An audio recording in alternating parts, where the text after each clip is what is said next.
네, 앞으로 우리가 살아가게 될 도시의 미래의 도시를 위해서 세계 도시들이 함께 머리를 모아서 자리를 만드는 게 바로 서울 도시건축 비엔날레인데요. 그 뜻깊은 시간을 준비하면서 다시 한번 또 점검하고 또 더 좋은 아이디어들을 함께 모아보는 시간이 바로 지금 프리 비엔날레입니다. 앞서서 영상 보시면서 어떤 생각들 하셨는지 모르겠습니다. 현재 서울은 이 다양한 시민들이 어떻게 생각하고 있는지, 그리고 우리가 원하는 미래의 서울은 어떤 건지에 대한 그런 목소리들을 저희가 모아 본 건데요. 자, 지금부터는 이제 2부 행사가 시작이 됩니다. 서울 시민과 함께 그리는 미래 서울 100년 토크를 함께 할 생각이고요. 가장 트렌디한 도시로 떠오르고 있는 우리의 서울, 그런가 하면 2000년 역사 속의 과거의 서울, 또 미래의 서울은 과연 어떤 모습을 갖추게 될지 다양한 말씀들을 또 귀한 분들이 들려주실 거고, 또 여러분들과 아이디어를 함께 모으도록 하겠습니다. 보시면서 100년 그 후에 서울을 위해서 과연 우리는 어떻게 앞으로 나아가야 할까에 대한 여러분의 다양한 의견들, 그리고 좋은 생각들이 있으시면 자유롭게 나눠주시면 더 좋을 것 같습니다. 오늘 토크 함께 하실 분들 소개해 드립니다. 2023 서울 도시건축 비엔날레 조병수 총감독님 먼저 함께 하십니다. 네, 그리고 뭐 이분에 대해서는 수식어가 별로 필요가 없는데요. 대중 건축 교사라고 하실 정도로 정말 많은 인기도 있으시고 다양한 시각으로 건축에 대한 이야기를 들려주시죠. 홍익대학교 건축도시대학의 유현준 교수님 모셨습니다. 네, 또 방송인이자 통역가의 신 일리아 벨리아코프님도 오늘 함께하십니다. 안녕하세요. 오늘 토크에서 서울의 그 과거 부분은 주로 이제 총감독님께서 말씀을 해주시고요. 그리고 오늘의 서울, 서울의 오늘은 유현준 교수님께서, 또 서울의 미래 부분은 일리아 벨리아코프님께서 주로 말씀을 해주시게 될 겁니다. 지금부터 토크를 각각 진행을 해볼 텐데요. 자, 먼저 서울, 지금의 서울에 대해서 이야기를 해보도록 할까요? 첫 번째 토크 주제, 오늘의 서울에서는 유현준 교수님께 먼저 질문을 드리도록 하겠습니다. 사실 서울만큼 모든 게 빨리 변하는 도시도 저는 없는 것 같거든요. 근데 그게 뭐 삶의 속도만 빠른 게 아니고 도시 자체의 모습도 사실은 굉장히 빨리빨리 변화하거든요. 어느 날 가다 보면 없었던 건물이 막 있기도 하고 그런 일들이 서울에선 낯설지가 않은데요.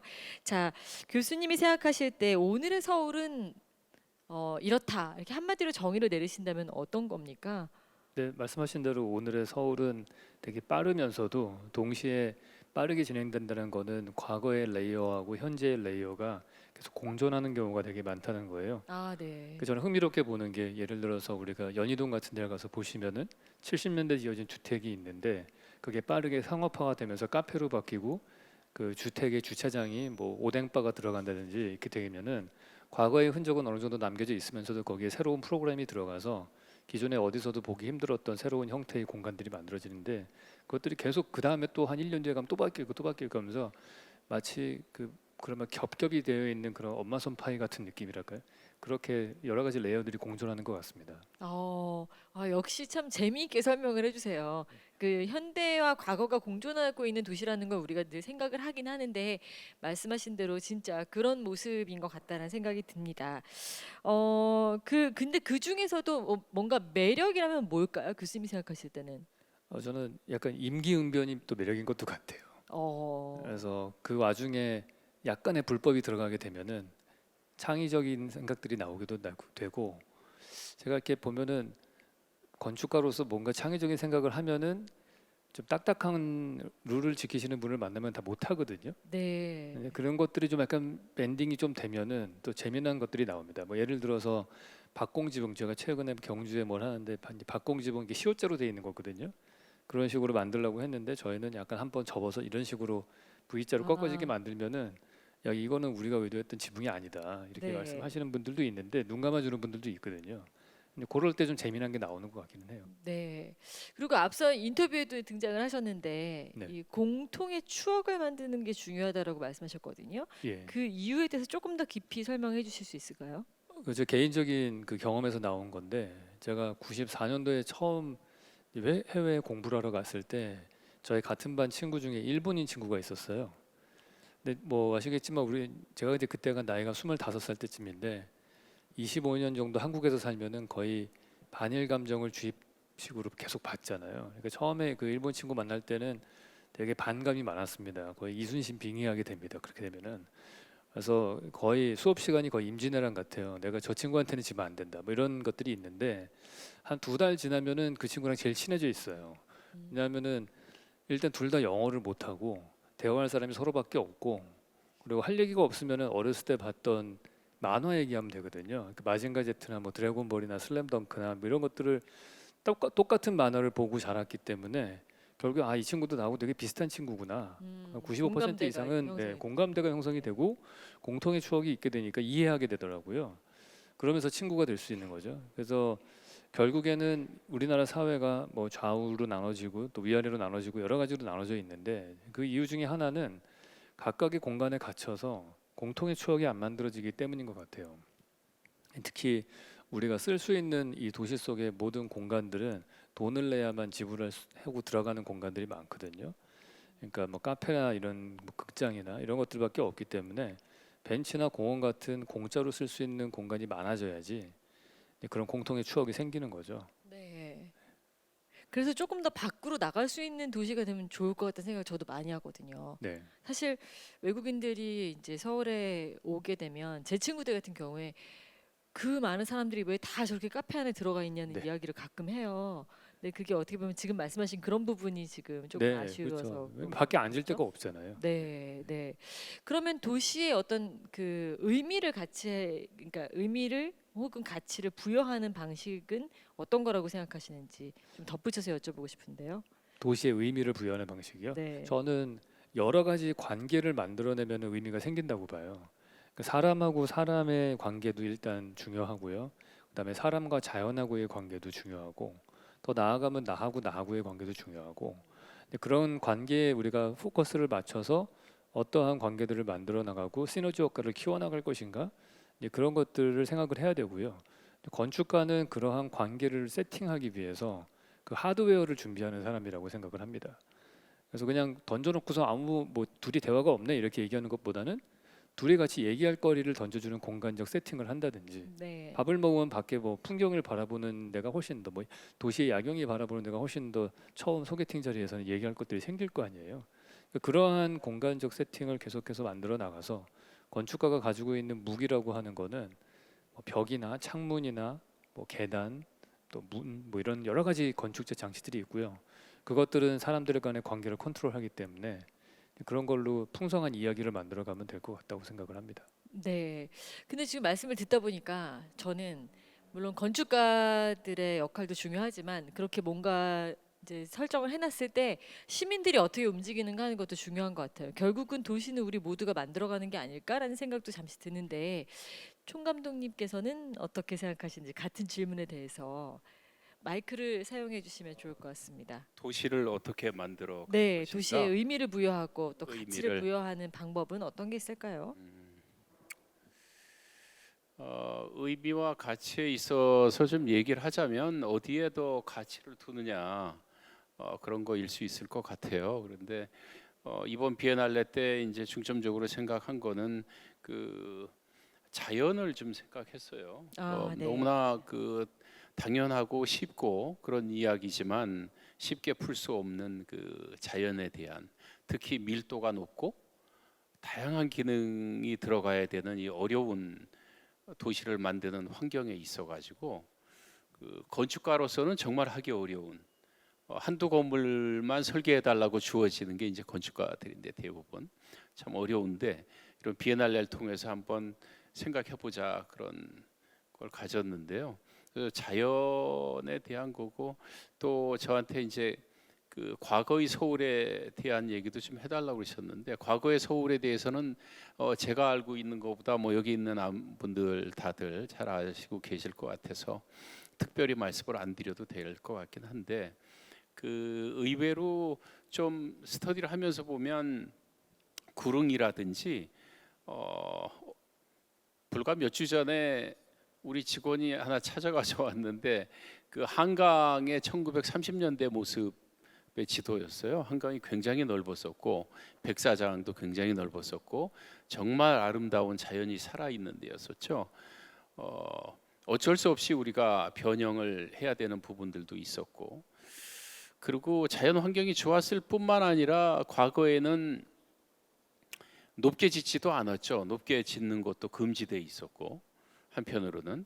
그리고 또 재료 자체도 사실 건물을 요즘처럼 한번 지어놓으면 오래가게 짓는 게 목표는 아니었었기 때문에 순환한다고 생각했던 것 같아요. 도시가 순환하듯이 건축물 자체도 예를 들어서 한옥이면 한 칸을 좀 덧붙일 수도 있고 필요 없으면 좀 떼어낼 수도 있고 그 재료를 가지고 다른 데 지을 수도 있고 하는, 어떻게 보면 좀 굉장히 소프트한 스트럭처였던 것 같아요. 소프트했었는데 현대 사회에서 이제 인프라스트럭처가 굉장히 중요하게 됐고, 도로라든지 하수처리라든지 뭐 여러 가지 그런 시설들이나, 그리고 사실 건물들도 또 한번 지어놓으면 오래 쓰는 게 좀 더 기능적이기도 하고 효율적이고 친환경적인, 자주 허무는 것보다는 이제 그렇게 좀 바뀐 면도 있죠. 그래서 의미 있는 도시를 만들기는 과연 어떤 것일까라고 물어본다면, 일단 제가 이번에 관심을 가지고 만들어내고자 하는 의미는 자연을 어떻게 되살리고 복원하고, 그러면서도 하드한 어떤 인프라스트럭처와 같이 함께 할 수 있는 도시를 의미 있게 만들 수 있는가. 그리고 유 교수님 말씀해 주신 것 같은 좋은 공간이나 어떤 앉기 좋은, 쉬기 좋은 외부 공간이나 그런 것들도 공존하게 만들 수 있는 게 어떤 것인가, 그런 것들을 이번 비엔날레를 통해서 좀 드려보자 하는 것입니다. 네, 뭐 들어보니까 하드웨어와 소프트웨어 그리고 또 건축과 인간 모두가 함께 공존하는 공간이 되도록 하는 것이 가장 핵심 포인트 같이 이렇게 들리거든요. 자, 우리가 지금 오늘의 서울에 대해서 잠시 말씀을 나눠봤는데 계속해서 뭐 자연스럽게 지금 총감독님 말씀을 살짝 해주시긴 했지만 서울의 그 어떤 과거, 어제의 서울 이 토크로 넘어가 보도록 하겠습니다. 2000년의 역사를 가진 이 도시에는 뭐랄까 나름대로 아마 우리는 여기 안에 살고 있기 때문에 잘 못 느낄 수도 있지만 고유의 서울다움이라는 거, 서울만이 갖고 있는 무언가가 분명히 있을 텐데요. 그래서 2023 서울 도시건축 비엔날레의 주제인 산길, 물길, 바람길의 도시, 이 역시 고유의 서울다움에서 출발을 했다고 볼 수가 있을 것 같습니다. 그래서 총 감독님께 다시 한번 또 여쭤볼 텐데, 이 주제에 대해서 정말 누구보다도 많은 고민을 하고 지금 준비를 하고 계시잖아요.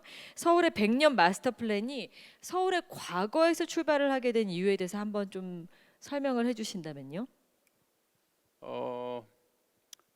이제 서울의 과거에서 출발했다는 것은 과거의 모습을 만들고 건축이나 도시를 과거처럼 만든다는 이야기보다는 서울을 처음에 1390년대에 이제 레이아웃을 하고 축을 만들고 강을 따라서, 그때 이제 주 강이 청계천이었던 것 같아요. 강을 따라서 건물들이 들어서고 할 때 어떤 논리와 관심이 그 당시에는 사실은 환경적인 게 이제 좋아서 환경적인 거를 받아들이면서, 하지만 또 한편으로는 약간은 어떤 종교적 믿음이나 그런 것도 있었던 것 같아요. 유교적인 생각이나 풍수에 대한 생각이나 그런 것들이 굉장히 유기적이긴 했죠. 풍수에 대한 생각이나 사상이나 이런 것들이 음양 사상이라든지 등등이.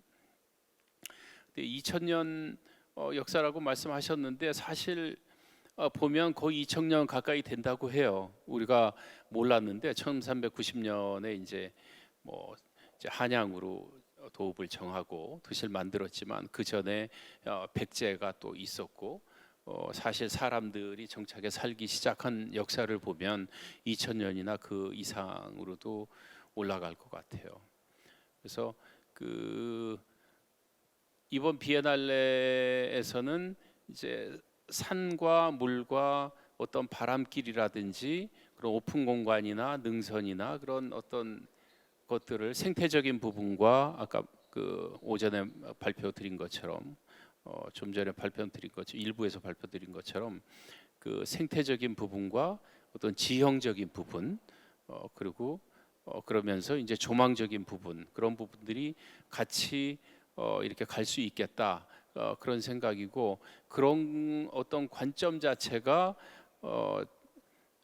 조선시대 초기부터 관심을 가지고 만들어졌던 부분들이고 생태적인 부분이다. 그래서 이번 비엔날레에서는 그때의 모습과 같은 도시를 만든다기보다는 가능한 새로운 방법이 되겠죠. 이미 없어진 색강도 있고 그 의미를 좀 찾아서 그때 하고자 했던 의도나 그 좋은 생각과 어떤 생태적인 부분과 그런 부분을 되살려서 도시를 만들어 보자라고 하는 어떤 출발점으로서 과거를 보고자 했던 거죠. 네, 정말 의미가 있는 것 같은데 그 현재의 서울의 모습 속에서 일반 시민들이 저 같은 제가 건축에 대해서 모르는 사람도 이렇게 다니면서 아 이게 고유의 서울다움의 어떤 흔적이구나 이렇게 느낄 수 있는 건 뭔지 그리고 또 이 시간 속에서 우리가 잃어버린 서울의 고유함은 어떤 게 있는지도 한번 여쭤보고 싶네요. 저한테요, 아니면 네, 네. 뭐 누가 말씀하셔도 좋은데요. 네, 어려운 두분다 말씀 어려운 주시죠. 질문이에요. 그래서 그 서울이 이렇게 좀 정말 제가 28년 전에 이제 외국에서 공부하고 실무하다가 들어와서 그 봤을 때 일단 그 기차 철길로 놓여 있었던 부분이 상당히 없어졌고 아, 옛날 건물들이 많이 없어졌더라고요. 그래서 10여 년 만에 들어왔지만 그래서 옛날 건물들도 이렇게 좀 찾으러 다니기도 해보고 또그 경복궁을 가로막고 있는 근정전을 가로막고 있었던 그 조선 총독부 건물로 쓰였던 중앙청 건물을 과연 철거를 할 것이냐 말아야 될 거냐는 논쟁이 한참 많았었어요. 제가 들어오고 나서 그래서 그런 어떤 흑백 논리로 많이 좀 치우쳐졌던 것 같아요. 그 당시에도 철거를 해야 된다, 보존을 해야 된다 쪽으로 많이 철셨던 것 같은데 과연 그 건물을 보존해야 된다면 의미는 무엇이고 철거를 해야 된다면 의미는 무엇일까를 그 당시에 나름대로 생각을 해봤고 특히 그 부분에 대해서 저는 그 몬테나 대학교 시절에 논문 프로젝트로 그걸 철거하고 민주기념관을 세우는 그런 제안을 했던 적도 있어서 더더욱이 관심이 많았었는데 사실 그 논쟁을 할 때쯤 돼서는 이제 조금 더 나이도 들었고 이제 학교도 좀 더 다니고 실무도 하고 들어와서인데 그보다는 절충안이 어떨까 그런 생각을 했었어요. 절충안이 그렇다면 앞을 막고 있는 거는 위엔 잘라내고 1m 정도 높이로 다 잘라내고 하지만 거기에 존재했던 그 흔적 자체마저 송두리째 뽑는 건 안 되지 않겠느냐. 그거는 좀 보존을 하고 유리로 덮고 뮤지엄을 만들든지 의미 있는 어떤 기억해야 될 공간으로 남겨야 될 게 아닌가 그런 생각을 했었어요. 그래서 그 하나 하나를 그 결정하고 만들어 나가는 데 있어가지고 좀 더 깊이 있게 생각해보고 그 이유와 의미를 좀 더 생각한다면 좀 더 의미 있는 걸 만들어내지 않을까 생각이 들고 네. 아까 질문해 주신 것처럼 서울다움에 있어가지고 과연 있는 게 무엇인가라고 할 때 제가 그 당시에 그게 93년도로 기억하는데 건축문화라는 잡지에 기고한 게 있습니다. 옛것을 버리는 도시와 남겨진 것들이라는 거였었는데요. 한 페이지 정도 제가 할 수 있는 건 아무것도 없었고 그게 철거되는 걸 보면서 제가 썼던 글인데요. 너무 쉽게 우리는 다 철거해 버리고 없애 버리고 바꿔 버리고 그렇게 되면서 우리가 가지고 있는 것들을 너무 쉽게 잃어버리고 망가뜨리는 거 아닌가 그런 생각을 했습니다. 지금도 다니면서 보면 그런 것들이 좀 남아 있고 지난 1, 20년간에는 그런 가치를 좀 더 찾게 된 것 같아요. 그래서 북촌의 한옥 마을의 보존부터 성공적으로 어느 정도 되기 시작했고 그 이후로 그런 건물뿐 아니더라도 성수동에 가던 뭐 홍대 앞에 가건 기존에 있는 건물들 정말 의미 없다고 생각했던 건물들조차도 잘 보존하면서 모습을 지켜나가고 하는 데 있어가지고 아까 유현진 교수님 말씀해 주신 것처럼 임기응변적인 그런 것들이 좀 즉흥적이고 그러면서 굉장히 다이나믹하고 흥미로운 공간이 또 나오기도 하고 그런 부분도 분명히 있는 것 같습니다. 네. 여러 가지 문제점들도 있지만. 네. 잘 알겠습니다. 혹시 교수님 뭐 덧붙이실 말씀 있으실까요? 없으세요? 서울다움에 고유의 어떤 서울다움이 네.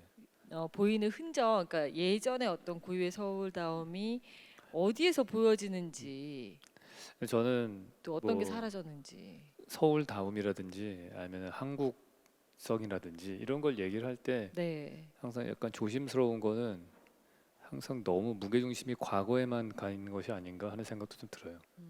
그래서 우리가 지금 우리 세대는 과거를 보존해야 되는 책임도 있고 미래를 새롭게 만들어야 되는 책임도 있잖아요.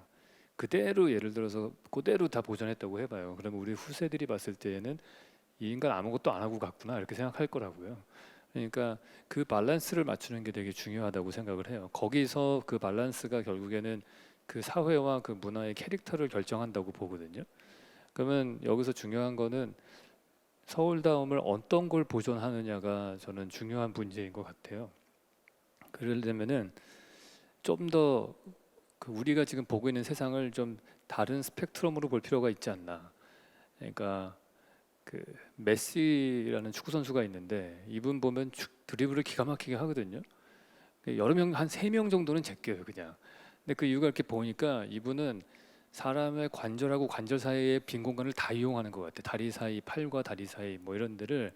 그러니까 딱 앞에 선수가 올 때 해상도를 훨씬 더 높게 보는 성향이 있는 것 같아요. 근데 우리 저같이 축구 못하는 사람들은 이게 앞에 누구 딱 쓰면 아 여기 막혔구나 하고 옆으로 뺀단 말이에요.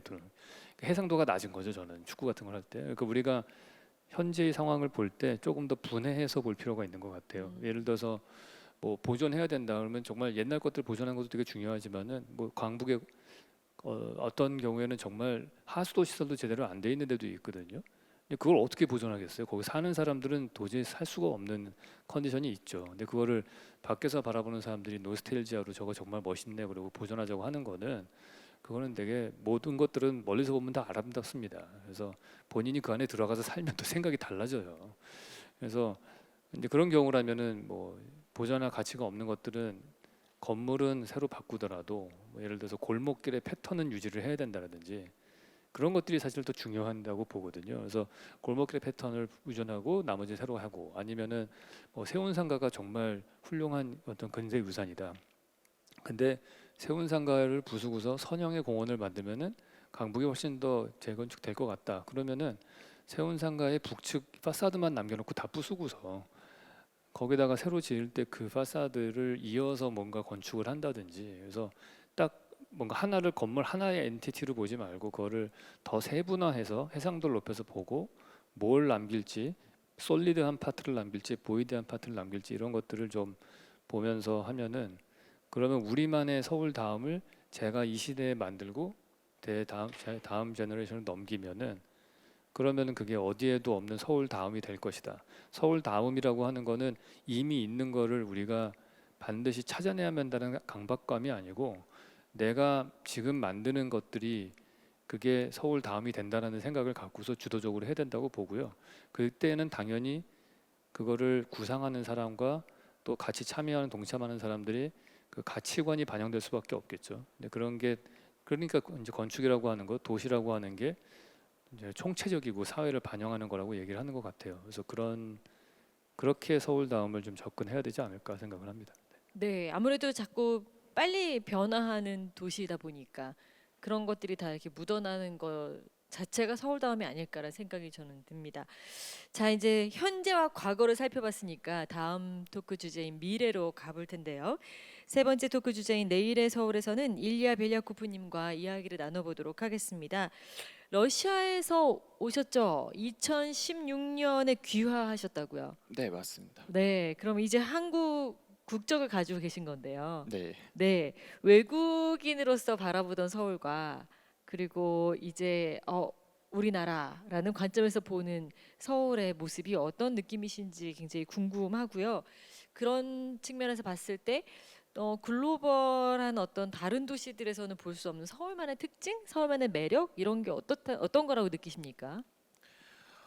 어, 그 서울이라는 게 아까도 교수님 두 분이 얘기를 하셨는데 그러니까 뭔가의 건축개론 입장에서는 계속 얘기를 하시는데 외국인 입장으로 봤을 때 서울이라는 공간 자체가 그 민족의 역사, 그 민족의 문화를 보여줘야 한다고 생각하기도 하고 또 그런 게 보인다고 다들 얘기를 하고 있어요.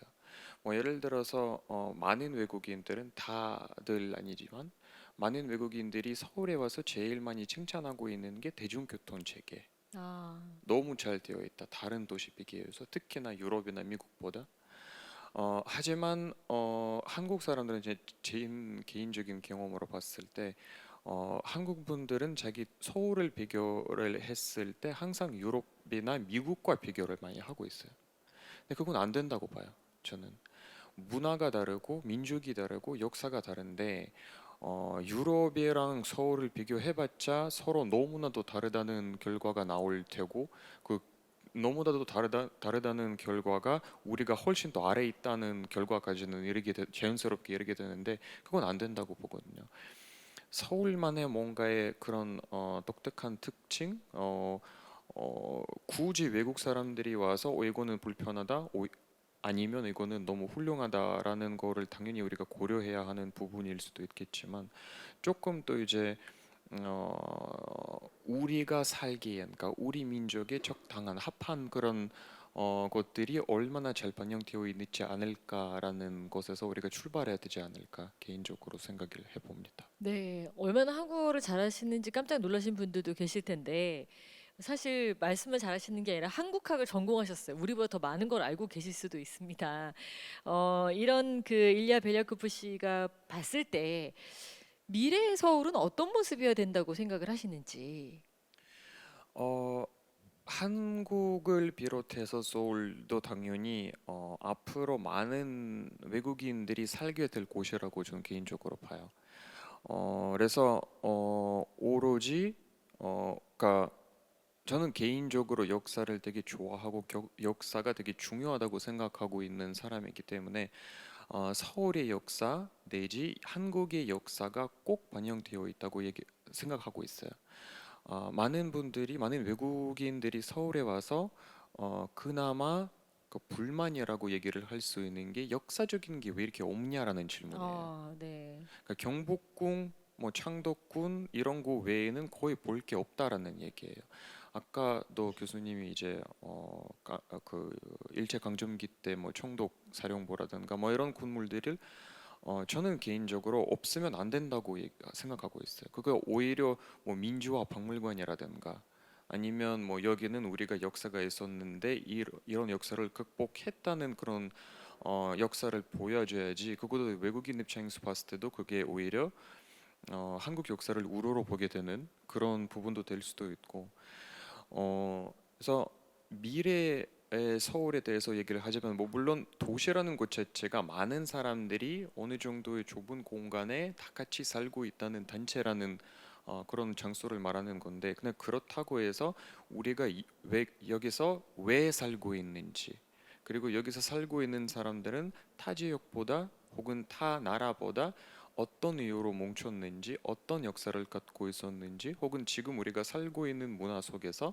제일 편하게 혹은 제일 유용하게 그러니까 제일 이익 있게 살 수 있는 공간이 어떤 공간이었는지 그 합의가 되어 있다고 생각해야 돼. 그러니까 토론이 많이 이루어져야 하는 거고 한국 문화는 많은 한국 사람들이 되게 성격이 급하고 뭔가에 계속 변화를 추구하는 그런 민족이에요. 그런 것 같아. 근데 그게 서울에 되게 잘 반영이 돼 있어요.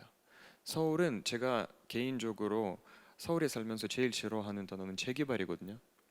재개발이라는 게 뭐 물론 좋은 면에서 봤을 때는 안 좋은 동네를 좋게 변한다는 뜻을 갖고 있을 수도 있지만 그 동시에 역사를 파괴한다는 그런 뜻을 갖고 있거든요. 그러니까 아파트에서 그러니까 아파트의 집 한 채를 무너뜨리고 그 새로운 아파트를 짓는 거는 어느 정도의 괜찮다고 볼 수는 있는데 아예 역사적으로 있었던 것들 뭐 일제강점기 총독 세력부라든가 아니면 뭐 이런 건물을 아예 없애버리고 뭐 아파트 단지를 지은 것 아니면 옛날에 여기서 뭐 있었는데 아예 없애버리고 새로운 동네를 만드는 거 그건 아니라고 봐요.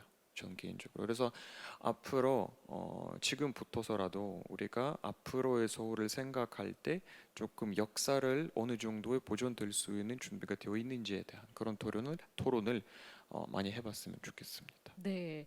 그리고 뭐 조금 도시 그 건축이랑 상관없이 또 하나 살짝 또 간단히 말씀을 좀 해주셨으면 좋겠다 싶은 게 제가 생각할 때는 도시라는 게 어떤 건축물이 뭐가 있느냐만 가지고 이루어지는 것이 아니라 시간이 지나면서 켜켜이 쌓여 있는 여러 가지 뭐 우리 역사, 에너지 그리고 이 도시의 구성원인 우리 서울 시민들이 또 어떤 생각을 가지고 살아가는 사람들인가 도 중요한데요. 요즘 들어서 특히나 이제 서울에 대해서 글로벌 시티라는 이야기를 많이 하지만 이렇게 뭐 외국인들이 많이 와서 살고 있다고 해서 꼭 그것이 글로벌 시티인가? 그리고 또 아니면은 뭐 세계적으로 우리가 GDP가 올라간다 해서 그게 글로벌 시티인가? 그거 아닌 것 같거든요. 어떻게 하는 것이 정말 우리 서울의 그 미래 글로벌 시티라고 불릴 수 있을 만큼 서울이 좀 달라지고 더 한층 더 좋아질 수 있다면 우리 그 안에 구성원들의 생각이라든가 문화 이런 면에서는 어떤 변화가 있어야 된다고 생각하시는지 궁금합니다. 저는 그게 되게 간단하고 봐요. 그러니까 이런 좁은 공간에 많은 사람들이 동시에 사는 공간임으로써 다들 편하게 살 수 있는 거면 그 목적을 충분히 이뤘다고 생각하고 있어요. 그래서 그게 한국인이든 외국인이든 상관없이, 그러니까 우리가 굳이 이런 행사를 할 때나 아니면 이런 앞으로 나갈 기획을 만들었을 때 왠지 무의식적으로 그 선을 긋는 경향이 있어요. 우리가 있다, 외국인들이 있다. 근데 외국인들은 또 똑같은 사람들이에요. 외국인들이 살기에는 한국 사람들이라 살기에 있어서 똑같은 곳 필요할 거고 똑같은 곳을 보고 즐기고 감탄하고 똑같은 걸 유용하게 쓰는 거예요.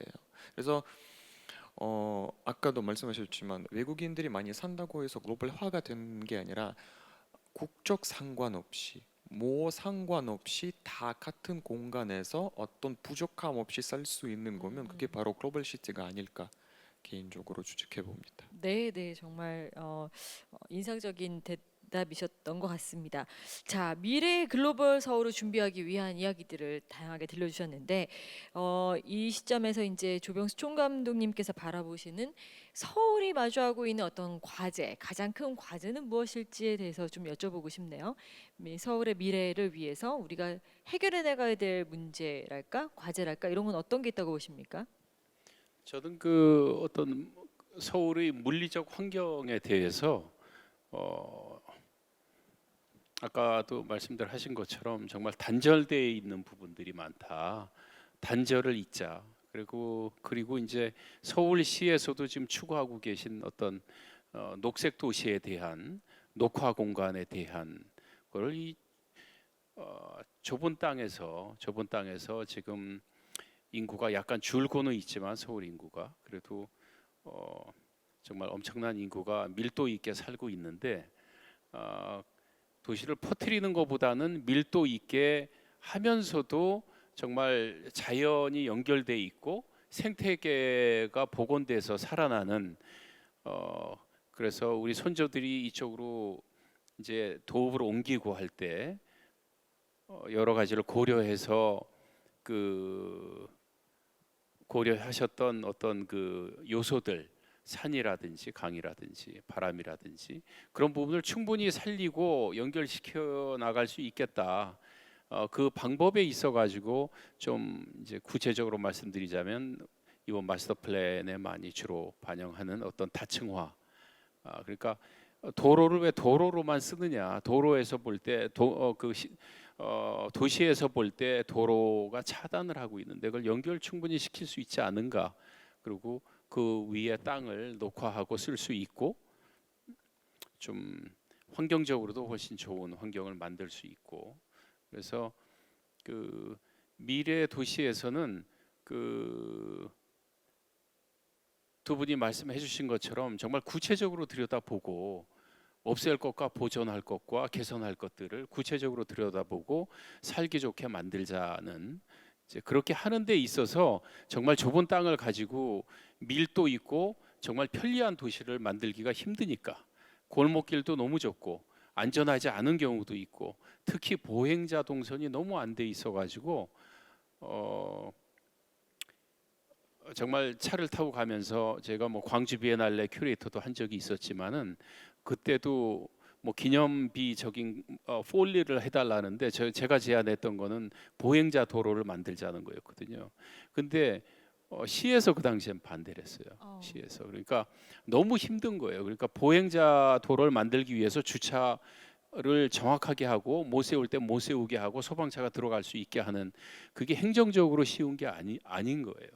그러니까 그걸 누구를 탓만하기보다 정말 될 수 있는 방법을 찾을 수는 없을까? 우리가 다층화해서 쓸 수 있는 방법이 있고 건폐율이나 용적률에서 좀 완화시킨다든지 새로운 방법으로 적용을 한다면 충분히 만들 수 있다. 그래서 그런 구체적인 방법을 제안하고, 그래서 결국은 옛 것을 버리거나 자연을 망가뜨리는 어떤 공상과학 속의 도시 같은 도시를 만들자는 게 아니고, 그래서 이제 과거로부터 출발을 해서 자연이 살아 있고 안전하고 또 우리 역사와 그 살아온 도시 어떤 흔적들이 남아 있고 사람 사는 냄새가 나는 그런 데를 만들어 보자.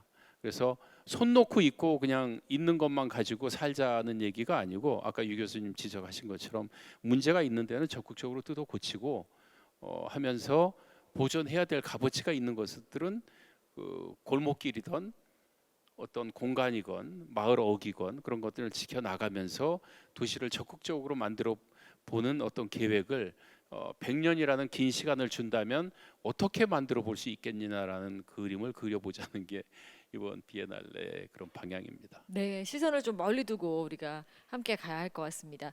혹시 유 교수님 뭐 보다 좋은 서울의 미래를 위해서는 어떤 노력이 추가적으로 필요하다고 보시는지요? 뭐 각계각층에서의 노력들이 모여야 될 것 같은데요. 일단은 뭐 건축을 하는 전문가들이라든지 뭐 학계 사람들이 봤을 때에는 저는 그래요. 보통 밖에 나가서 경치 좋은 걸 이렇게 보잖아요. 뭐 호수가 있고 산이 있고 이런 걸 보면은 아 되게 경치 좋네 이걸로 끝이거든요.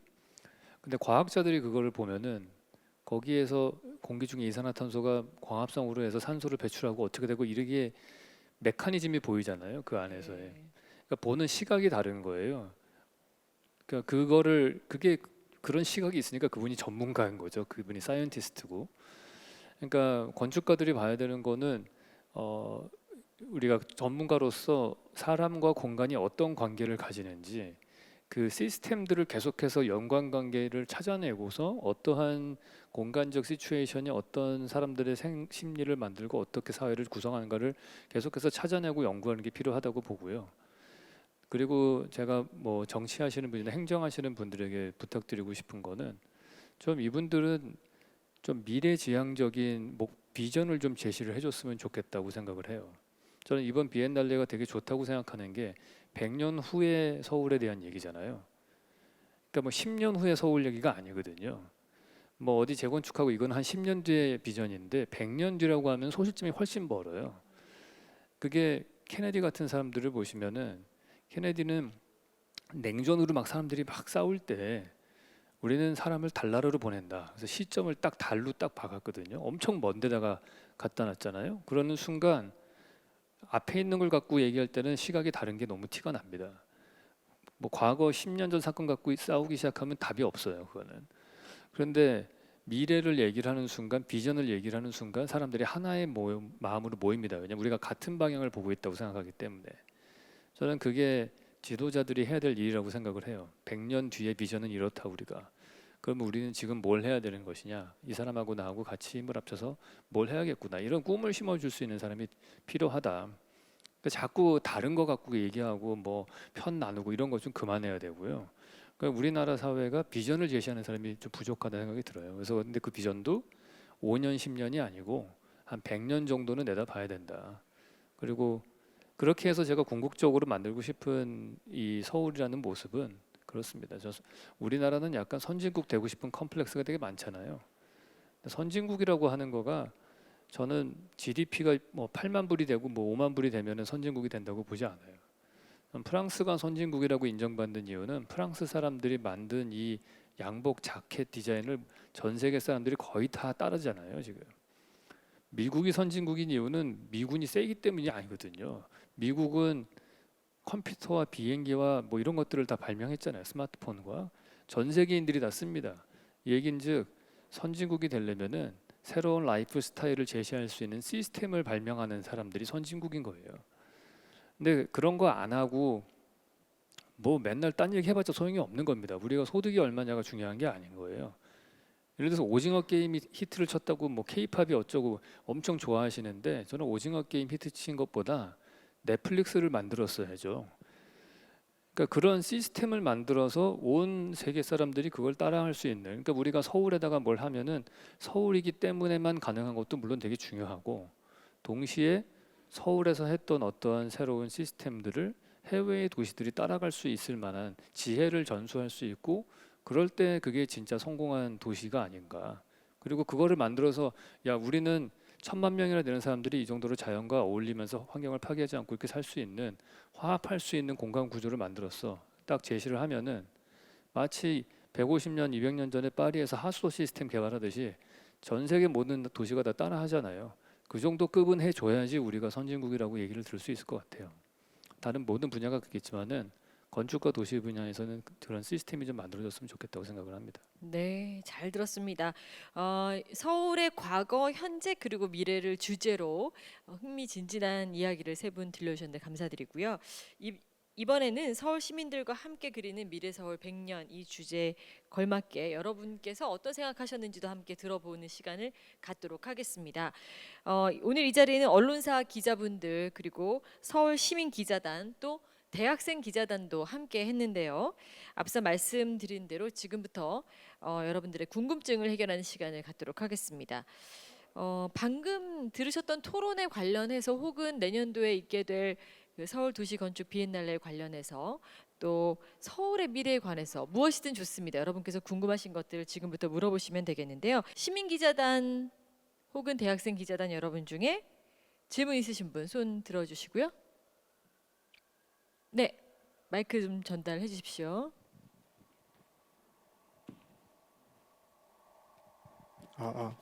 네, 본인 네. 소개와 그리고 어떤 분께 어떤 질문 있으신지 말씀해 주시면 감사하겠습니다. 네, 대학생 기자단의 정왕기이고요.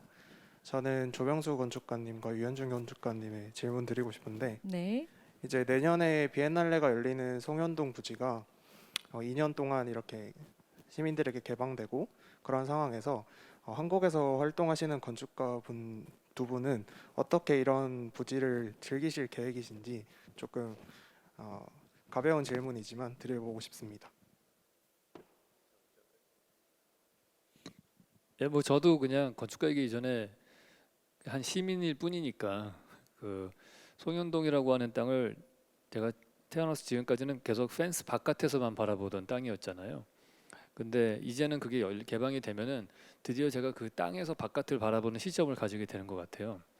그러니까 한 번도 지금 서울에 있으면서 가져보지 못했던 시점을 가지게 되는 기회니까 이제 안에 들어가서 바깥 풍경이 어떻게 보이는지를 일단 볼 것 같고요. 그리고 그 땅을 이제 가로질러 갈 수 있게 됐잖아요, 저희가. 그러니까 인사동 나와서 송현동 땅을 가로질러서 대각선으로 걸어가면은 어떤 기분일지도 한번 느껴보고 싶고 그렇습니다, 저는. 네, 총 감독님은요? 저희가 이번에 비엔날레를 하면서 이 땅을 좀 잘 써먹고 있는 것 같아요. 그러면서 이제 여러분들 문화계 분들하고도 이제 얘기를 나눠본 적이 있는데 세계 어디를 보더라도 중심부에 이렇게 비싸고 좋은 땅이 이렇게 오픈돼 있는 경우가 없다. 이거 너무 좋다. 이거 계속 있으면 안 돼? 그러니까 여기서 여러 가지 시민 행사건 뭐건 할 수 있는 그 문화 행사로서 쓸 수 있는 빈 땅으로 두면 좋겠다. 물론 이제 미술관이 들어올 계획이지만 이제 일부는 미술관이 들어가고 하더라도 송현동 땅에 대한 어떤 역사를 좀 느낄 수 있는 아주 자그마한 공간이나 어떤 팻말 최소한 아니면 화장실이라든지 편의 시설들이 있고 어떤 인프라스트럭처가 좀 돼 있으면 전기라든지 뭐 물이라든지 다양하게 쓸 수 있는 서울 그 시민들을 위한 아니면 대한민국 시민들을 위한 그런 오픈된 공간으로 남겨진다면 어떨까? 시설들은 최소화하고 구석으로 들어가고 가보면 정말 좋습니다. 정말 좋아요. 그래서 우리들이 마당 같은 공간이면 좋지 않을까 그런 생각을 해봅니다. 네, 감사합니다. 또 다음 질문 받겠습니다. 네, 앞에 계신 분께 마이크 좀 전달해 주십시오. 맨 앞줄. 네, 네, 안녕하세요. 그 행정에 있는 김수원입니다. 주택실의 기획관이고요. 비엔날레가 이제 100년을 얘기하잖아요. 그래서 그 여러 가지 이제 문제라는 게 정치, 사회, 경제 또 인구 문제가 있는데 궁금한 게 다들 아시겠지만 여기 이제 젊은 분들 많은데 지금 저도 한 20년 전에 미국에서 공부할 때 지도 교수님이 너네 출산율이 얼마나 되냐 0점 몇이었거든요. 그랬더니 하시는 말씀이 큰일 났다 너네. 근데 그게 벌써 20년 전이고 그래서 이게 100년 후라면 사실 지금 여러 인구학자들 얘기하시는데 거의 서울이 한 반의 반으로 줄 수도 있고 뭐 또 일본 같은 경우 인구 소멸을 하면서 그러니까 인구를 수도권이 빨아들이고 그다음에 이제 수도권도 이제 소멸하게 된다 그런 얘기를 하시거든요. 그래서 한 100년 후를 예측한다면 분명히 여기 이제 우리 귀하신 일리아쿠프 분인가요? 그런 분들도 들어오실 텐데 분명히 지금보다는 인구 밀도가 적고 여러 가지 그런 것들이 생길 텐데 과연 건축 또 도시계획은 어떻게 그거를 대응을 해야 되는지 뭐 빈집이 늘어나고 지금은 이제 청년들 집 걱정을 하고 그러는데 빈집이 늘어나고 또 여러 가지 도시가 황폐해야 될 수도 있는 부분이 있는데 물론 이제 여러 가지 사회 경제적으로 그것들을 이제 대응할 방법이 있는데 건축이나 도시 측면에서는 어떤 방향을 어떤 생각을 하면서 우리들이 앞으로 100년을 준비해야 되는지 그게 좀 궁금합니다. 네, 인구 밀도와 관련해서 그죠? 출생률이 줄고 있는데 이것을 진짜 말씀하신 대로 교수님 말씀하신 게 아까 100년이었는데 그걸 내다본다면 정말 고려하지 않을 수가 없는 부분이잖아요. 두 분, 네, 그렇죠. 살 사람들이 없어지면 빈 도시가 되겠죠. 근데 결국은 이 사회가 그 앞으로 큰 긴 시간으로 보면 파라디움이 바뀌겠지만 일단은 그 경제 구조나 원칙과 비슷하게 쫓아간다고 저는 생각을 해요. 그러니까 결국은 부익부 빈익빈으로 가듯이 도시들도 빈 데는 많이 생겨나지만 서울이라는 데는 그렇게 빌 거라고 저는 생각하지 않아요. 줄어들 수 있겠다라는 생각은 해야 되겠다고 생각을 하고요. 하지만 늘어날 수도 있다. 서울이라는 도시는 오히려 국제적 관계나 앞으로 국가 간의 관계나 그런 것들이 어떻게 작용하느냐에 따라서 오늘 아침 뉴스에도 보니까 아프리카 난민들이 배를 타고 왔는데 이태리로 왔는데 안 내려줘서 뭐 3주간을 배 위에 떠 있다가 오늘에서야 일부 140명만 내려준다 이런 소식을 봤는데 국제적 질서와 관계에 따라서 상당히 달라지긴 하겠지만 저는 한편으로 그런 생각이 들었습니다. 아프리카의 많은 인구가 유럽으로 가서 유럽의 메이저리티가 될 수도 있다. 그런 생각도 해봤고요. 어떻게 보면 그렇게 돼야 된다. 나누어야 된다. 우리가 아름답고 좋은 도시를 만든다면 충분히 나눌 수 있고 초대할 수 있고 더불어 살아가는. 그래서 어쨌건 자연은 자연대로 그리고 사람 사는 공간은 사는 공간대로 가야 될 거라고 생각하는데 어쨌건 지방 도시들은 상당히 빠른 속도로 소멸될 거라고 생각하고요. 서울은 그렇게 빠른 속도로 소멸되지는 않겠으나 우리 조상들의 지혜를 빌리자면 필요에 따라서 좀 소멸되고 없어지게 만들 수도 있는 그런 구조물까지도 뭐 생각할 수 있다면 너무 좋겠죠. 필요 없는 부분은 좀 줄여나가는 방법. 그렇지만 어쨌건 필요한 어떤 인프라스트럭처라든지 자연을 다시 회복해서 만드는 문제라든지 그런 것들은 꼭 필요하다고 생각합니다. 네. 네. 자, 혹시 뭐 덧붙이실 말씀 없으시면 다음 질문 받을까요? 네, 마이크를 전해 주십시오.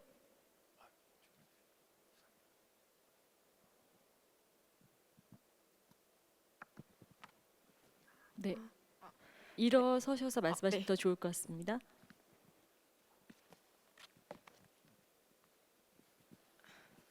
네, 저는 대한건축학회 대학생 기자단 차영원이라고 합니다. 질문 이제 조병수 총감독님께 드리고 싶은 질문이 하나 있는데요. 어제 서울이 가진 특징이 오늘의 서울과 조화롭게 어우러지고 있다고 생각하시는지와 이제 추가적으로 비엔날레가 열리는 송현동에서 어제와 오늘은 어떻게 표현할 수 있을지 질문 드리고 싶습니다. 어려운 질문인데요. 그 아까 좀 전에 그 어제의 서울과 앞으로의 서울에 대해서 약간 이야기는 나눴었고, 물론 이런 것들이 그렇게 조화롭지 못하다고 생각을 하는 거죠. 그 중에서도 환경적인 문제가 좀 심각하고, 어차피 많이 앞으로는 이제 모두가 공감하고 있기 때문에 이런 문제에 대해서 환경은 개선될 거라고 생각은 합니다. 개선될 거라고 생각은 하고, 그리고 서울의 어떤 특징적이고 아름다운 부분들도 자연적인 부분들은 많이 복원을 할 수 있지 않을까 그런 생각이 들고요. 저희가 꼭 비엔날레를 통하지 않더라도 다들 관심이 있는 부분이기 때문에 그렇게 될 거라는 생각은 합니다. 그리고 그 과거의 모습을 보존하고 역사를 보존하는 그런 문제도 오늘 좋은 지적과 말씀을 해주셨는데, 그런 부분들에 대해서 더더욱이나 이제 좀 조심스럽게 바라다 보고 보는 관점의 문제에 있어가지고 유 교수님 말씀해 주셨는데 좀 구체적으로 뜯어보고 그 의미를 되새기면서 만들어 나가야 되지 않나 그렇게 생각합니다. 그리고 두 번째 질문이 뭐였었죠?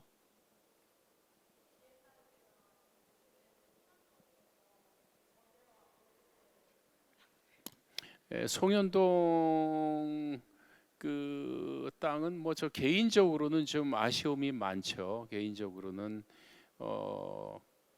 그 거기에 불과 1년 전만 해도 어느 정도의 등고가 있었어요. 근데 그게 원래의 등고였는지 모르겠어요. 그러니까 송현동 할 때 송이 소나무 송이고 현이 언덕이란 뜻이라 소나무 언덕이었습니다. 그리고 그 경복궁이 있고 소나무 언덕이 뭔가를 길을 나쁜 길을 막아주고, 또 쉽게 현대적으로 해석하자면 그쪽에서 볼 때 휑하게 뚫린 것보다는 약간 감싸듯이 소나무 언덕이 있었던 데예요. 그래서 불과 작년까지만 해도 어느 정도의 언덕은 있었고 거기에 좀 어느 정도의 과거의 흔적이 있었어요. 그러니까 근데 그게 역사적으로 보존할 만한 값어치가 있지 않다고 판단을 해서 그걸 이제 싹 밀어버리고 평평한 덩으로 지금은 돼 있지만, 저는 이제 개인적으로 60년대 70년대 건물이건 뭐 80년대 건물이건 그 자체의 의미를 생각해보고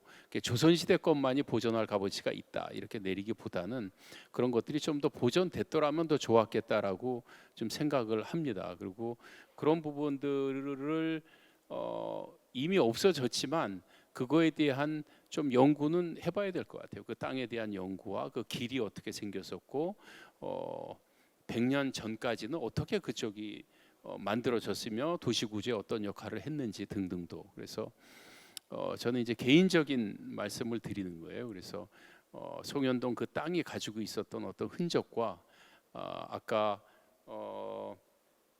김사라 큐레이터가 얘기한 것처럼 정말 서울의 서울 중심부에 이렇게 그 산과 어떤 그런 지형을 느낄 수 있는 대단한 땅이 도심 속에 숨어 있었다는 것을 이렇게 우리가 모르고 살아왔다라고 얘기를 하는데 굉장히 그 중요한 유산인 것 같아요. 우리한테 주어진 그거를 잘 늘 토론하고 좋은 아이디어들을 모아서 좋은 공간으로 만들어야 되겠다 그런 생각입니다.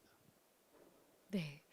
오늘 아주 대학생 기자분들이 많이 오셨는데 또 다른 분 질문 있을까요? 네. 맨 앞줄에 또 한 분 계시고 저 뒤에도 계신데 한 분 한 분 순서대로 앞에 계신 우리 여학생 질문을 먼저 좀 마이크가 뒤에 먼저 전달이 됐나요? 네, 여기부터 가겠습니다. 질문 받고 뒤로 가겠습니다. 네, 안녕하세요. 대학생 건축연합 동아리 아키텐의 고유진입니다. 그래서 유현준 건축가님이 아까 언급하신 내용을 추가로 질문드리고 싶은 게 있는데요. 네, 오래된 도시인 서울에 자연 발생된 오래된 거리에서 이제 많은 사람들이 매력을 느끼고 찾고 있고 또 그것을 서울다움이라고 느끼기도 하는데요. 그런데 소방차 진입 등과 같이 뭐 안전관리 문제나 버려지는 공간이 있는 문제 등 문제점도 있는데 이러한 오래된 서울의 유기적인 내적 질서를 좀 보존해서 서울다움을 유지하는 것과 또 재정비해서 안전한 서울을 만드는 것 그 사이의 균형을 어떻게 찾을 수 있을지 궁금합니다. 네, 그게 소방차로 불을 꺼야만 한다라고 하면은 말씀하신 대로 밀어버리고 해야겠지만은 우리가 뭐 간단하게 조그마한 소방 로봇을 만들 수도 있는 거고 뭐 완전히 다른 그런 방화 시스템들을 개발할 수도 있는 거고 새로운 시스템을 개발을 하면은 다 해결이 될 거라고 봐요. 뭐 저는 이제 지금 자꾸 우리는 약간 어떻게 보면은 한 3차 방정식 같은 걸 풀어야 되는 심지어는 한 미적분 정도를 풀어야 되는 건데 자꾸 2차 방정식 그 해법으로 이걸 풀려고 하니까 이게 해결이 안 된다고 둘이 나눠서 싸우는 거거든요. 똑똑한 사람들은 미적분학으로 다 풉니다. 그러니까 지금 시대에 뭐 보스턴 다이나믹스가 개발한 소방 로봇을 만들든지 뭔가 방법은 충분히 있을 것 같아요. 그런 거가 하나를 개발을 하면은 그게 여러 군데 어플라이되는 파생 효과도 많고 그런 문제들을 우리만 갖고 있는 게 아니고 그걸 하나를 개발해서 전 세계 1,000만 명 인구가 되는 한 28개 도시가 있거든요. 거기다 그걸 팔아먹을 생각을 해야죠. 새로운 산업 생태계를 만들어서. 근데 그런 식으로 좀 파일을 만드는 쪽으로 우리는 생각을 해야 될 것 같다고 생각을 해요. 네. 막 상상을 해봤어요. 소방차 대신에 소방 로봇이 있고 뭐 드론으로 물을 쏜다던가 모르겠어요. 막 그런 일도 진짜 우리가 생각하지 못하는 그런 미래 도시의 모습이 있겠죠. 자, 또 아까 뒤에 손 드셨던 분, 네. 네, 안녕하세요. 저는 학생 기자는 아니고요. 그 실무 종사하고 있는 건축을 하는 사람인데 조금 구체적인 질문일 수 있는데 아까 유현준 교수님께서 어떤 넷플릭스 같은 시스템을 개발을 하자 하면은 좋지 않겠냐 100년 뒤를 봤을 때. 근데 지금도 서울시에서는 서울시와 뭐 서울연구원 이런 데서 많은 정책들이 나오고 있고 그걸 좀 구체적으로 얘기했을 때 이번에 9월에 발표된 2030 도시주거 정비 계획을 봤을 때 녹지율을 상향시키고 건폐율을 낮추면서 그런 토심이 충분한 녹지율을 확보했을 때 용적률을 상향시켜 줄 수 있는 기준을 마련을 했더라고요. 근데 그런 걸 봤을 때 저층 공용부에 워커빌리티를 확보할 수 있는 그런 여건들이 더 많이 마련될 수 있고 또 오픈 스페이스가 많아지는 거는 서울 도시적으로도 굉장히 좋을 것 같고 또 이제 조병수 감독님께서 말씀하신 그런 녹지를 연결하는 데는 더 유리할 것 같았어요. 근데 그렇게 했을 때 건축 디자인 하는 사람들 입장에서는 건폐율이 좀 작아지면서 좀 제약은 많이 생길 수 있다는 생각도 들었고 또 한편으로는 서울이 평지가 아니고 산과 강이 어우러질 수 있는 그런 레이어들이 있는 도시인데 거기에서 사대문안이라든지 그런 부분에서 너무 하이라이즈가 많아지거나 혹은 그런 녹지를 확보하고 녹지를 확보함으로 인해서 대신에 많은 단점들이 생길 수 있을 거라고도 봤는데 이번에 발표한 그 정책에 대해서 좀 어떻게 생각하시는지 여쭙고 싶습니다. 두 분 다한테 한번 궁금한 게 있어요. 네, 제가 교수님. 먼저 네네. 그 비엔날레랑 관련된 걸 말씀드릴게요. 그래서 좋은 질문을 해주셨어요. 그러니까 우리가 다 좋은 것만 취할 수는 없기 때문에 그러면 어떻게 할 것이냐. 녹지는 확보해야 되고 그럼 건폐율을 줄여야 되고 그러면 결국은 건물이 높게 올라가야 되고 높게 올라가는 문제가 사실은 옆으로 퍼져서 막는 문제보다는 낫다고 생각해요. 개인적으로. 하지만 이번 비엔날레에서 한두 번 언급은 드렸는데 오늘도 뭐냐면 건폐율을 다르게 적용하자는 거죠.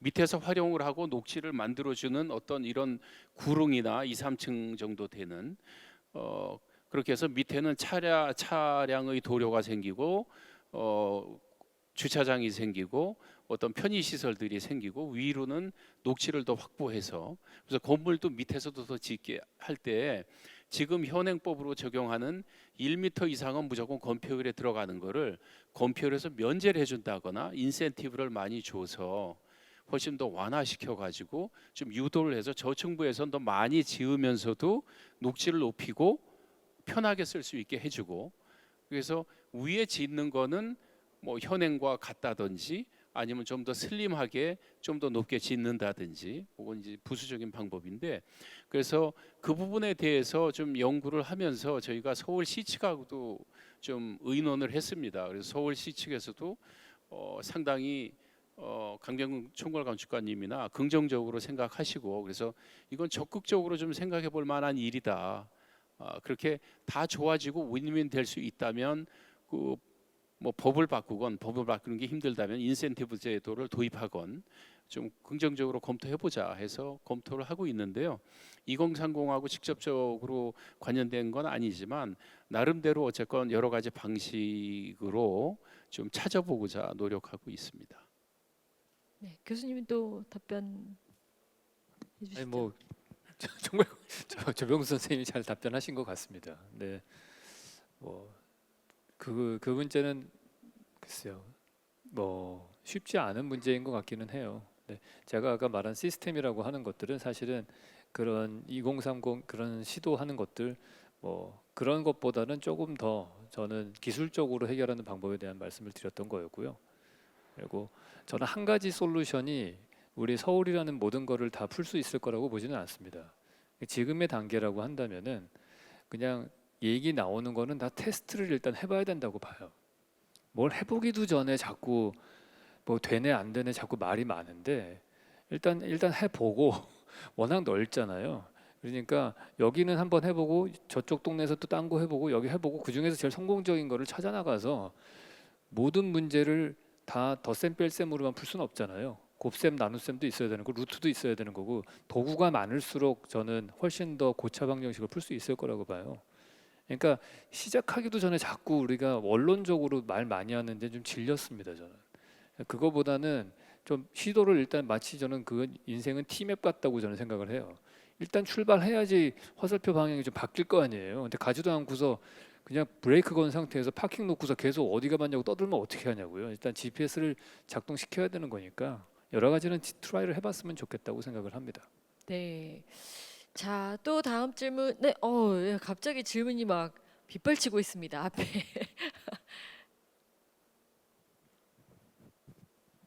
네, 일어나셔서. 안녕하세요. 대학생 건축연합동아리 아키텐의 정민주라고 합니다. 저는 조병수 총괄 건축가님께 질문 드리고 싶은데요. 건축가님께서는 한국적인 아름다움을 이제 땅의 관계성이나 켜켜이 만들어지는 것들로 풀어내셨는데, 그렇다면 서울다움이란 어떤 식으로 풀어낼 수 있을지 궁금합니다.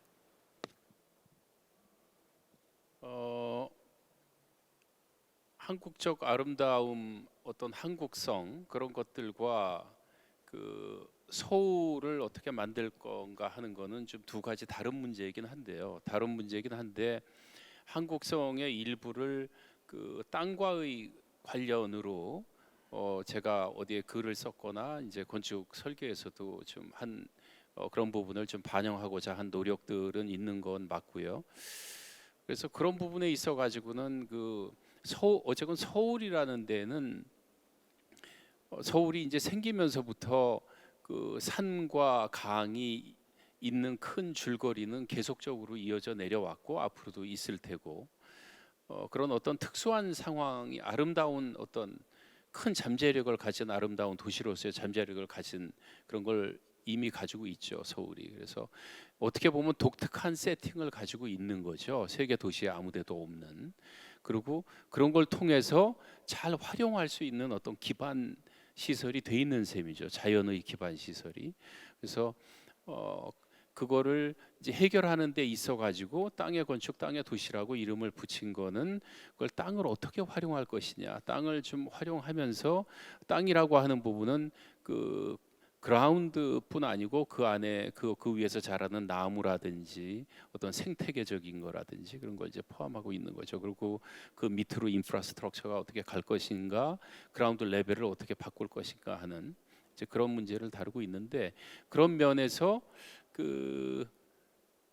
그냥 물리적으로만 해결할 게 아니고 원래 가지고 있었던 서울의 모습이라든지 서울의 특징이라든지 자연의 특징 그런 것들을 좀 잘 지켜내고 찾아내 가지고 좀 다듬고 만들어 나간다면 그게 어떤 서울다움이 어떤 한국성과 연결되는 그런 부분이 생길 수 있지 않나 그렇게 생각합니다. 이 서울다움 한국성 이런 이야기를 하다 보니 저는 일리아 씨한테 좀 궁금한 게 저희가 생각하는 거랑 또 다른 시각으로 보실 수 있을 것 같아서요. 그런데 또 어찌 보면 또 한국학 전공을 하셨고 그러니까 굉장히 좀 독특한 시각으로 보실 수 있지 않을까 싶어서 일리아 씨가 생각하는 그 한국성 그리고 또 서울다움 이런 건 어떤 겁니까? 한국에 있는 거는 다 한국성이 있는 거예요.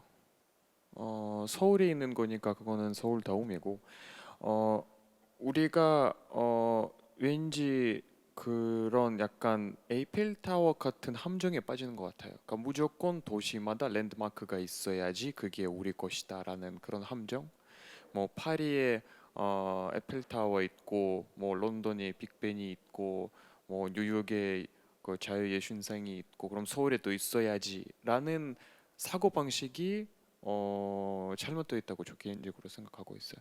서울에 오는 사람들은 뭔가에 딱 하나의 랜드마크를 보러 오는 게 아니라 서울 그 분위기를 마시러 온 사람이기 때문에 우리가 여기 살고 있는 우리에게 너무나도 자연스럽고 너무나도 당연하지만 그들에게 너무나도 낯설고 뭔가의 이색적인 그런 분위기를 내뿜는 것들이기 때문에 굳이 우리가 보여주려는 노력을 안 해도 이미 보여주거든요.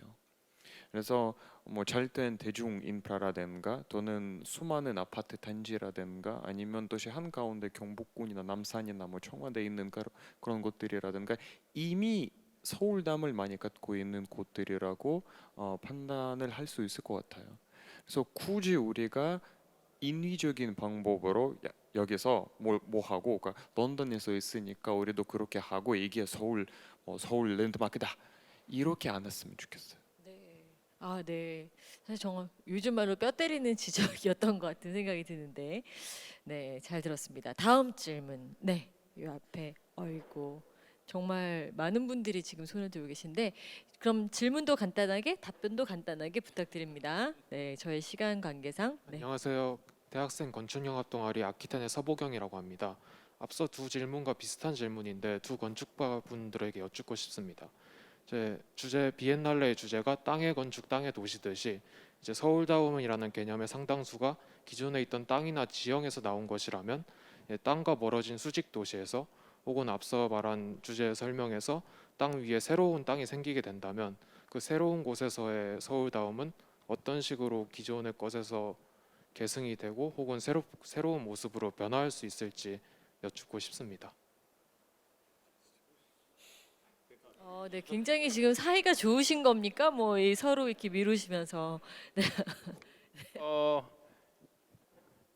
그 문제도 유 교수님이 아까 말씀하신 것처럼 자세히 들여다보면 될 것 같아요. 그러니까 고층 건물이 그럼 가지고 있는 문제는 무엇인가? 그리고 우리가 땅의 건축으로 땅을 이렇게 살린다고 한다면 고층 건물은 하지 말라는 것인가? 그런 건 아니거든요. 그건 이제 별개의 문제인 거고 땅은 땅 나름대로 우리한테 유용하게 생태계에 유용하게 그리고 기능적으로 잘 작동되게 저층부를 만들어주고 법규 제한을 풀건 뭐 어떻게 하건 그렇게 하고 위에 고층으로 짓는 건 고층으로 짓고 고층이 가지고 있는 어떤 생태적 문제가 있다면 거기에도 유 교수님 항상 말씀하시는 것처럼 정원도 만들고 자연이 소통하게 해주고 결국 개념은 같은 거죠. 그래서 그 높은 건물이냐 낮은 건물이냐 뭐 이런 문제보다는 그렇게 근본적으로 기능적이고 생태적이고 그런 공간을 그 만드는 거에 대한 이야기고 결국은 그 어떤 방법론을 좀 제시한 거다. 다층화된 방법론을 그렇게 생각해 주시면 될 것 같아요. 네, 답변이 되셨죠? 자, 뒤에 또 아까 손든 학생이 네, 바로 뒷줄에 또 한 분 더 계십니다. 일어나시면 마이크 전달하시는 분이 더 쉽게 보실 거예요. 네. 네, 학생 기사단의 조홍래입니다. 이제 오늘 좋은 말씀 해주신 세 분들에게 그 여쭤보고 싶었는데 그 건축학과 학생의 입장으로 좀 여쭤보고 싶었는데 이제 오늘 과거의 건축, 현재의 건축, 미래의 건축이라는 주제로 이렇게 좋은 말씀을 해주셨는데 이제 이런 과거의 건축과 현재의 건축, 미래의 건축이 만들어낸 하나의 흐름이 있을 텐데 그러한 흐름의 측면에서 건축가는 시민들에게 어떤 역할을 제공할 수 있는지 여쭤보고 싶었습니다. 세 분의 말씀을 다 듣고 싶으신가요? 그냥 그 편하신 아, 뭐 계속 미루시니까 이번에는 유 교수님, 야 일리아님, 네. 아니, 네. 뭐 두 분 다 한마디씩 해주세요. 교수님하고 일리아 씨하고. 제가 잠깐 딴 생각해가지고 질문이 뭐였죠? 건축가가 무엇을 할 수 있는지. 예. 할 일이 엄청 많죠. 네. 네, 맞아요. 저는 모르겠습니다. 저는 개인적으로 모든 건축가가 딱 한 가지 역할이라고 보지는 않아요. 다 역할이 다 다를 거라고 생각은 합니다. 심지어는 뭐 허가방은 허가방들의 역할이 있을 것이고, 뭐 디자인 아키텍트는 디자인 아키텍트로, 뭐 코퍼레이션 펌는 그대로 나름대로 역할이 다 있을 거라고 보고, 근데 제가 개인적으로 관심 있어 하는 거는 일단은 좋은 건축과 도시가 만들어지려면은 좋은 건축주가 있어야 돼요. 그래서 건축주가 좋지 않으면은 절대로 그분들이 돈을 안 쓰기 때문에 좋은 건축이 지어지지 않습니다. 특히 공공건축물이 좋아지려면은 그 공공건축물의 건축주는 누구냐? 그거는 정치가가 아니고 국민이잖아요. 그러니까 국민들이 건축을 보는 소양이 좀 높아져야 될 것 같아요. 근데 아직까지는 우리는 이제 건축이라고 하면은 건축을 곧 이퀄 부동산으로 생각을 하니까 그거는 아니다라는 거를 저는 말하고 싶고, 그래서 이제 셜록 편준 유튜브를 하는 이유가 그런 걸 또 여러분들도 구독, 좋아요, 알람 설정을 하셔야 되는 거예요. 네, 아니, 그런 이렇게 은근슬쩍 또 채널 홍보를 하십니까? 그러니까 그게 왜냐하면은 여러분이 구독을 해주시면은 그게 저한테는 힘이 되거든요. 네. 그걸 통해서 저를 쓰겠다기보다도 제가 정치가들을 만날 때 힘이 돼요. 옛날에는 제 말을 귓등으로도 안 듣던 인간들이 이제는 들어요. 그게 매스미디어의 파워인 것도 같아요. 근데 어찌 제가 관심 있어 하는 건 뭐냐면은 제 채널에 남자들이 되게 많이 봐요. 되게 특이해요. 책은 여성분들이 독자들이 많은데 유튜브는 남자들이 많이 보더라고요. 그 제가 꿈이 뭐냐 하면은 20대 남자들이 한 3명이 술 마시면서 건축 얘기를 하는 정도. 근데 그 정도가 돼야지 우리의 도시가 좋아질 거라고 생각을 합니다. 맨날 우리 아들도 보면은 아직도 제 유튜브 안 보거든요. 맨날 롤 게임 얘기하고 그런단 말이에요. 근데 그런 거 플러스 건축 얘기를 할 정도가 되면은 그러면은 좋아지겠죠. 근데 그게 안 되고 건축가 혼자서 뭐 혼자 꿈꾸고 노력하고 한다고 해서 될 문제는 아닌 것 같아요. 네. 네. 유튜브를 해라. 우리 건축학도 후배들한테. 네. 일리아 씨는 건축가 역할은 뭡니까? 뭐 저는 건축이랑 먼 사람이지만 아까도 교수님이 한 말씀에 제가 너무나도 동의하는 게 한국에서는 건축을 되게 부동산이라고 너무 상용적인 그런 역할로 보는 경향이 있어서 그게 조금 덜했으면 좋겠어요. 그래서 건축이라는 게 아무래도 미술적인 그런 예술적인 부분이 없지 않기 때문에 일반 시민이 또는 그 공동체 안에 그 도시 안에서 살고 있는 사람이 그 건축물을 보면서 감탄을 느끼는 게 그 건축가의 최고의 그런 목적이 아닐까요? 그래서 그러므로 이제 우리가 조금 또 이제 기능적인 부분도 있겠지만 미술적인 부분이 조금 또 더 했으면 좋지 않는 그런 생각입니다. 네. 잘 들었습니다. 또 질문이 있으십니까? 한 분 정도만 더 받아보고 싶은데요. 네. 손을 번쩍 들어주셨습니다.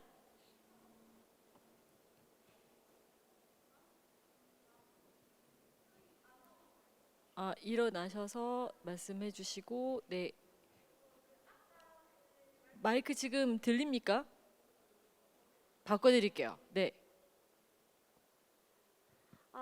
네, 아까 그 말씀해주신 거 듣고 그 궁금했던 건데 이제 건축도 그렇고 뭐 조경이나 도시든 어떤 가치들이 상충할 때 그중 하나의 가치를 선택을 해서 나아가는 것 같아요. 예를 들어서 어떤 것을 지킬 것이냐, 어떤 가치를 추구할 것이냐 같은 그래서 아까 그 대중교통 말씀해주신 것도 어떻게 보면 절대적으로 좋은 게 아닐 수도 있는데 뭔가 누군가의 눈은 더 절대적으로 좋게 보이는 거잖아요.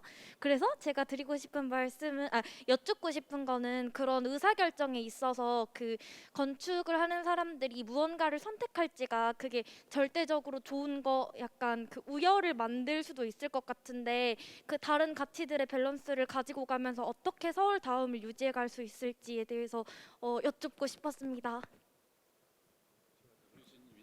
네. 네, 이게 답이 될지는 모르겠는데 이제 건축가의 자세 중에 하나가 저는 어떤 마인드를 갖냐면은 예전에 이제 학창 시절에 그런 생각을 선배가 해준 얘기인데 스튜디오 교수님하고 저하고 스타일이 너무 다른 거예요. 엄청 싸우는 거야 한 학기 내내. 내가 뭘 머리 싸매고 가져가면 다 싫어하고 막 그런 분이 있어요. 근데 그분이 저한테 해준 충고가 그 학기 말쯤 됐을 때 교수님도 만족하고 너도 만족하는 답을 찾으면은 그만큼 너가 성장한 거다. 그렇게 얘기를 했어요. 건축가가 가져야 되는 덕목 중에 하나는 저는 그렇게 생각해요. 그 창의적인 새로운 좋은 답변을 찾아내면은 둘 다 만족할 두 마리 토끼를 다 잡을 수 있다라고 생각을 합니다. 그래서 저 사람을 반드시 내가 내 원래의 아이디어로 설득을 해야지라는 그런 애티튜드보다는 그 사람도 좋아하고 나도 좋아할 수 있을 만한 제3의 답을 찾는 좀 더 그런 자세가 필요할 것 같다고 생각하고요. 그러다 안 되면 뭐 어쩔 수 없는 거죠. 뭐 그 다음에 거기에 맞는 시츄에이션을 찾아야겠죠. 근데 너무 쉽게 둘 중에 하나를 선택하는 그러니까 나의 가치관이 항상 옳다라고 생각하는 쪽으로 가는 건 옳지 않다고 봐요. 네. 혹시 다른 두 분도 이제 거의 토크 마무리를 할 시간이어서요. 예, 총감독님도 그렇고 간단하게 한 말씀 혹시 오늘 토크를 마치시면서 소감 부탁드립니다. 네. 오늘 그 질문 속에 굉장히 좋은 어떤 의미와 답을 가지고 있는 질문들이 많았던 것 같아요. 그래서 좋은 질문들 해주신 데 대해서 너무 감사드리고 또 두 분 답변을 통해서 정말 그 놓치고 있었던 많은 부분들을 또 일깨워 주시고 한 그런 부분들이 있는 것 같아요. 그리고 특히 그 바로 앞에 질문하셨던 그 부분에 있어가지고 건축가가 할 수 있는 부분에 대해서 한계가 있는 그 부분을 잘 말씀해 주셨고 그래서 비엔날레가 중요한 것 같아요. 송현동에서 이번에 하면서 정말 많은 사람들이 와서 볼 것 같고 특히 그 학생 브리지전 전시가 거기 있을 거거든요. 그걸 거기서 하는 이유는 사람들이 쉽게 이해할 수 있으니까 브리지를 이렇게 만들 수 있는 거야 한강에? 차만 가는 브리지인지 알았는데 이런 것도 되는구나. 그래서 뭔가 공감대를 가지고 시민들이 관심을 가지게 되는 세 명이 앉아서 소주를 마시면서 한강 브리지를 얘기할 수 있는 그런 걸 좀 꿈꿔볼 수 있는 비엔날레가 될 수 있을 거라고 기대합니다. 네. 한 말씀씩 네 간단히 소감 부탁드립니다. 제가 최근에 깨달은 거는 그 우리가 이제 많은 게임 하시는 분들이 있잖아요. 뭐 롤이든 아니면은 뭐 여러 가지 종류들의 게임들이 있는데 그 게임하는 사람들하고 종교하고 거의 똑같다는 생각을 했어요. 뭐냐면은 그게 거기에 가서 참여하는 사람들은 세계관을 공유하는 사람들인 거예요. 그게 MCU 마블 영화를 보는 사람이건 롤을 하는 사람이건 아니면 교회 가서 예배를 드리는 사람이건 어쨌든 그 공동체 사람들은 세계관을 공유하는 겁니다. 그렇기 때문에 한 마음이 될 수 있고 하나가 되고 같은 목표를 갖게 되는 거거든요. 그래서 건축을 하는 사람들은 항상 어떤 경향들이 있냐면은 자기의 세계관을 다른 사람에게 전파하고 싶어하는 경향들이 있어요. 왜냐하면 이 사람들은 직업상 남들이 안 보는 미래의 것들을 보는 거거든요. 건물을 구상하고 지어질 때까지 보통 한 2, 3년 걸리잖아요. 최소한. 그럼 2, 3년 뒤의 거를 항상 바라보면서 일을 하는 사람이기 때문에 미래지향적이고 눈에 안 보이는 거를 추구하는 사람이고 그리고 그 자기가 믿는 그 세계관을 딴 사람하고 공유하고 싶어 해요. 그래서 이 건축가들이 꿈꾸던 이런 비엔날레 같은 것들 이런 것들이 결국에는 어떻게 보면은 뭐 총괄 건축가님이든 누구든 어떤 분의 이제 세계관을 공유하고 싶어하는 그런 욕구겠죠. 그리고 거기에 동참하는 사람들이 많아질수록 그 꿈이 현실이 될 가능성이 많아지는 겁니다. 그리고 그게 목표가 훌륭하다면은 거기에 참여하게끔 이제 밈이 만들어져야 되는 거죠. 그래서 점점 더 모이면은 그러면은 그게 이제 메이저 릴리전이 될 수도 있고 혹은 뭐 메이저 게임이 될 수도 있는 것처럼 우리 사회가 좋은 방향으로 이렇게 가지 않을까 싶어요. 그래서 계속해서 재생산되는 게 중요한 것 같아요. 이미 여기에 오신 분들이 뭐 한 100명 정도 되지 않나 싶은데 이분들이 여기에 와서 같은 시공간을 공유했다는 것 자체도 그 좋은 시작이라고 생각을 하고 이게 계속해서 재생산될 수 있는 그게 돼야 되는 거죠. 그래서 건축을 또 우리의 이 긍정적인 100년 후의 서울을 꿈꾸는 이 세계관을 계속해서 공유할 수 있고 전파할 수 있었으면 좋겠다 생각을 합니다. 네, 감사합니다. 일리아님. 네, 저도 아까 교수님이 말씀하시는 거랑도 동의하고요. 서울은 특히나 이제 해외에 살다 오신 분들은 아시겠지만 서울은 너무나도 살기 좋은 도시예요. 다른 나라에서 이제 조금 또 살다가 다른 도시에서 보는 사람들은 아시겠지만 뭐 물론 그렇다고 해서 단점이나 결핍이 없는 도시는 아니지만 근데 조금 더 앞으로 바라보면서 뭐 50년, 100년, 200년 그 이후에 우리가 살아보고 싶은 도시 뭐 물론 다른 도시를 모형으로 해서 본받고 우리가 어느 정도의 건축이라든가 이런 거에 대해서 목적을 두고 할 수는 있죠. 뭐 파리의 장점과 장점이 뭔지 살펴보고 그거는 우리에게 유리한 거는 착용하는 그런 태도가 필요한 것 같고 그냥 복사하는 것보다 조금 더 목적을 가지고 아까 교수님이 말씀하신 것처럼 목적을 가지고 그 목적에 대한 토론을 하면서 서로의 커뮤니티를 통해서 그런 아이디어를 조금 더 전파하는 식으로 조금 더 많은 토론이 이루어졌으면 하는 생각입니다. 감사합니다. 네, 세 분 정말 감사드립니다. 오늘 멋진 토론과 또 질의응답까지 수고 많으셨습니다. 저는 그냥 개인적으로 저도 뭐 건축 전문가는 전혀 아니지만 이 건축이라는 것이 요즘 우리가 사는 세상이 많이 삭막해졌잖아요. 기계, 뭐 기술 이런 게 발달하면서 인간과 인간의 거리는 더 멀어지는 것이 아닌가라는 생각이 굉장히 많이 들고 있고 또 이제 코로나 시대를 거치면서 어떻게 자연과 인간이 공존할 수 있는가 우리의 문제는 무엇인가 이런 생각들을 다들 많이 하셨을 겁니다. 그래서 개인적으로는 사람과 사람이 좀 가까워지게 하는데 이 공간을 연구하시는 분들이 더 힘을 쏟으신다면 앞으로 세상이 더 좋아지지 않을까라는 생각을 좀 갖고 있고요. 오늘 이 자리가 제가 옆에서 볼 때는 정말 의미가 컸던 것 같습니다. 뭐 관계자 여러분들도 전문가 여러분 그리고 시민 여러분 학생 여러분까지 함께 모여서 솔직하게 이야기를 나누고 또 궁금한 것을 서로 물어보고 아이디어를 한데 모아놓는 그런 시간이었기 때문인데요. 자, 2030 서울 도시건축 비엔날레 이제 내년입니다. 이제 얼마 안 남았죠. 2030이면 앞으로 남아있는 그 시간 동안 정말 열심히 준비를 해서 한 걸음 한 걸음 내년 후년 이렇게 쭉 나아가서 정말 멋진 그런 어떤 우리 서울의 모습을 우리가 100년을 기점으로 해서 만들어 보는 그런 꿈을 다시 한번 다지는 시간이었던 것 같아서 굉장히 기쁘게 생각합니다.